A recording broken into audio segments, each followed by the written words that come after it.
Olá, eu sou Silvana Pinheiro, poeta, escritora, educadora, terapeuta.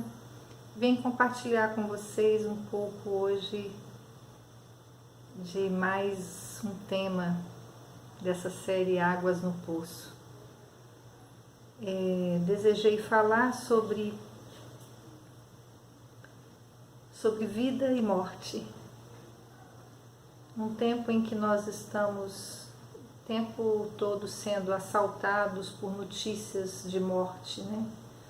Um número crescente de pessoas tem morrido nessa pandemia e a gente recebe agora não só a notícia dos números nos jornais, a gente recebe cada vez mais a notícia de nomes de pessoas, de conhecidos, de amigos, de colegas de trabalho, e esse clima, essa sensação de estar sendo rondado pela morte assalta todos nós. E algumas coisas me ocorreram nessa semana sobre esse tema.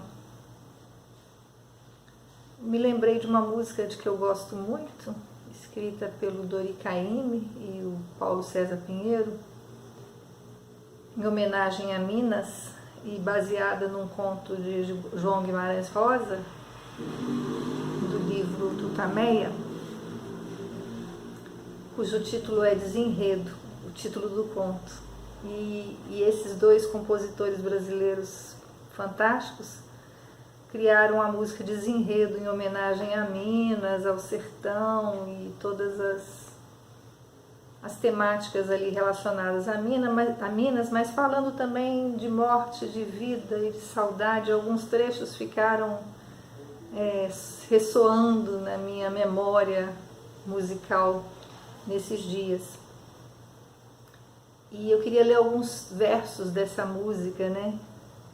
Que diz assim: por toda a terra que passo, me espanta tudo que vejo. A morte tece seu fio de vida feita ao avesso. O olhar que prende anda solto.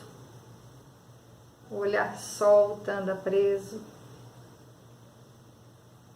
Mas quando eu chego, eu me enredo nas tranças do teu desejo.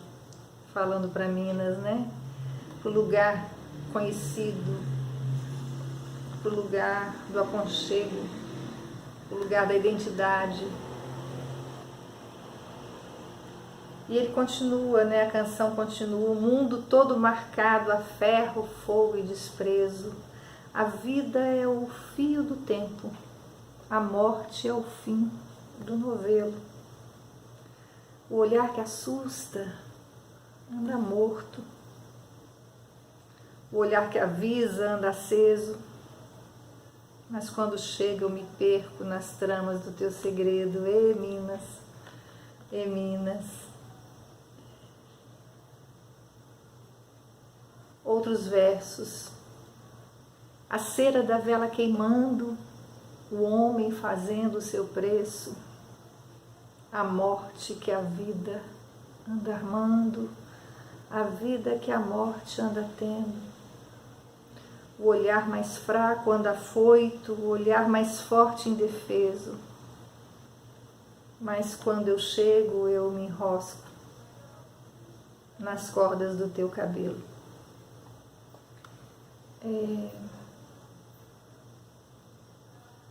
Desenredo me fala de vida e morte,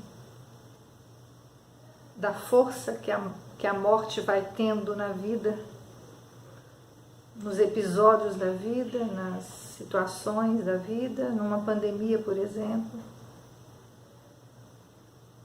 Mas que há lugares de respiro, há lugares de aconchego, há lugares de identidade, de autorreconhecimento, de possibilidade de abraçar a vida.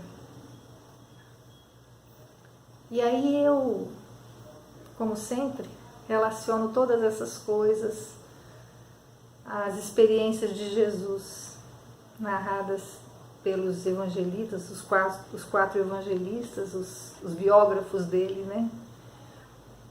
E eu fiquei lembrando e pensando como que Jesus lidava com a morte, né? Eu me lembrei de 3 episódios em que os evangelistas narram que ele se deparou diretamente com a morte. Um deles foi da filha de Jairo, que Jairo mandou chamá-lo porque a filha estava doente. E quando ele chega na casa de Jairo, a menina já tinha morrido, uma menina de 12 anos. E ele ressuscita aquela menina, ele traz aquela menina de novo à vida, né? Se compadece daquela família, expulsa as pessoas que estavam na casa, que queriam atestar que era a morte que reinava, que só davam crédito à morte, e traz o milagre da vida. Uma segunda experiência foi que ele, entrando na cidade de Naim, ele se depara com uma mulher num velório, né, num cortejo fúnebre do filho dela, o único filho dela. Ela já era uma viúva. E Jesus olha para essa mulher e se compadece dela. Ele olha para ela e percebe, nossa, tanta morte aqui, né? Ela é viúva e ela perde agora o único filho. Para uma mulher naquela época, essa solidão em que essa mulher se encontrava significava a possibilidade de uma grande exclusão na sociedade. Não tem nenhum homem que se responsabilizasse por ela, que cuidasse dela, né? E Jesus olha para aquela mulher e traz ali o milagre da vida, da ressurreição para aquele menino, restituindo àquela mulher uma possibilidade de uma vida mais digna, mais feliz, menos só. Um outro episódio diz respeito à ressurreição de Lázaro, não muito tempo antes da morte do próprio Jesus. Lázaro estava doente, veio a falecer, as irmãs mandaram chamar Jesus e Jesus se demorou por outras demandas da vida dele naquele momento. Ele demorou a se dirigir a Betânia, onde eles moravam. Quando ele chegou lá, Lázaro já estava morto. Havia uma reunião fúnebre na casa dele, né? E ele já tinha sido sepultado há 4 dias. Jesus manda tirar a pedra que selava essa morte. Já há 4 dias, possivelmente com um corpo que já cheirava mal, e ele ressuscita Lázaro, e restitui Lázaro também às suas irmãs, e esse milagre trouxe grande repercussão, e foi uma das coisas que mais incomodou próximo à morte de Jesus, e que fez os líderes religiosos daquele tempo tramarem a morte do próprio Jesus. Então, pensando nesses 3 episódios em que Jesus lida diretamente com a morte, Jesus me apresenta o que Deus sentia, o que Deus sente sobre a morte, né? Porque para mim Jesus é a expressão máxima do caráter da pessoa de Deus. Então, quando eu quero me lembrar de como Deus pensa sobre determinadas coisas, eu olho para Jesus. E aí eu vejo, olha o que Jesus sentia sobre a morte. Jesus não tinha prazer na morte. Jesus não tinha desejo de que as pessoas morressem. Jesus não tinha prazer em ver as pessoas perderem os seus queridos. A morte não estava no script da vida de Jesus. Teve até um episódio que para mim é até difícil de explicar um pouco, mas aí se você tiver muita dúvida, vai num teólogo que ele te explica melhor, que não é o meu caso. Que alguém, um seguidor de Jesus, chegou para ele e Jesus tinha chamado aqueles que estavam seguindo ele para irem para um determinado lugar, e ele chega para Jesus e disse assim: ai mestre, deixa eu ir lá primeiro sepultar o meu pai, organizar o funeral dele. E Jesus responde, até do meu ponto de vista meio não muito educadamente, né? Mas ele responde assim,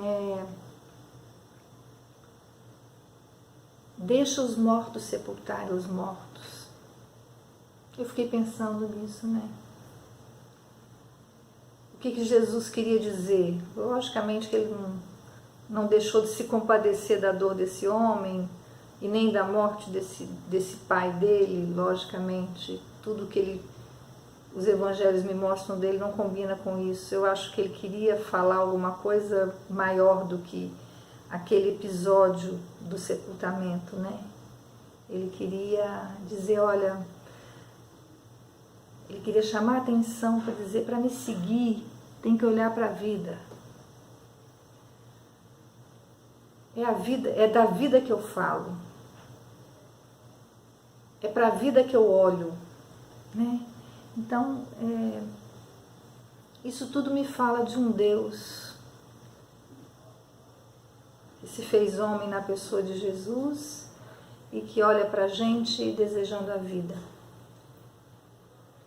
Isso fica muito mais evidente ainda quando a gente se depara com a realidade testemunhada por tantos discípulos dele, de que ele mesmo venceu a morte. E que é essa perspectiva de que ele veio trazer para a gente, de uma vida que é invencível pela morte, né? Às vezes a gente até vai lidar com a morte física, mas é uma vida que é invencível. Porque ele superou a morte, ele derrotou a morte na cruz, né?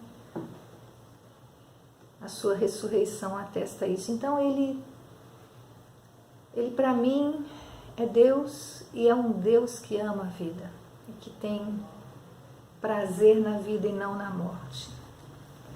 Isso me dá ânimo para olhar para a minha própria realidade hoje de existência, isso me dá ânimo para olhar para os meus irmãos que estão sofrendo com a perda dos seus entes queridos, isso me dá força para orar, para estender a mão, para trazer vida de alguma forma, seja trazendo algum consolo para alguém, seja trazendo alguma solidariedade material, seja de que forma for. Há em mim um movimento para a vida que vem desse Deus, que é um Deus que olha para a vida. E aí eu queria terminar com os versos da Adélia Prado, que também tem um poema que chama Desenredo, ela que também é mineira, né? E eu não vou ler todo porque é um poema grande, mas eu indico. É do livro Coração Disparado. E ela escreve ali um longo poema falando da admiração dela pelos navios que vão para terras longínquas, e às vezes ela, né, vai falando nos versos que ela falava para os seus parceiros de vida ali, aqueles que conviviam com ela, sobre o quanto a vida era para além daquilo ali que eles estavam vivendo, e ela tinha a sensação de que eles não estavam enxergando isso. E aí, metade do poema em diante, ela diz assim: antes e depois da fé eu pergunto, cadê os meus que se foram? Porque sou humana, com capricho tampo o restinho de molho na panela. Saberemos viver uma vida melhor que esta, quando mesmo chorando é tão bom estarmos juntos. Sofrer não é em língua nenhuma. Sofri e sofro em Minas Gerais e na beira do oceano. Estarreço de estar viva. Ó luar do sertão, ó matas que não preciso ver para me perder, ó cidades grandes, estados do Brasil que amo como se os tivesse inventado. Ser brasileiro me determina de modo emocionante. E isto, que posso chamar de destino sem pecar, descansa meu bem-querer. Tudo junto é inteligível demais e eu não suporto. Valha-me noite que me cobre de sono. O pensamento da morte não se acostuma comigo. Estremecerei de susto até dormir. E, no entanto, é tudo tão pequeno. Para o desejo do meu coração, o mar é uma gota. Eu me junto a Adélia nessa sede pela vida. E eu chamo você também a mudar o seu olhar. Há muita morte ao nosso redor, que merece a nossa compaixão. Pode ser que até a gente venha a ser atingido por ela de alguma forma. Mas a nossa vida é maior. Na minha experiência de fé, por causa de Jesus, a minha vida é maior. E eu convido você a pensar nisso.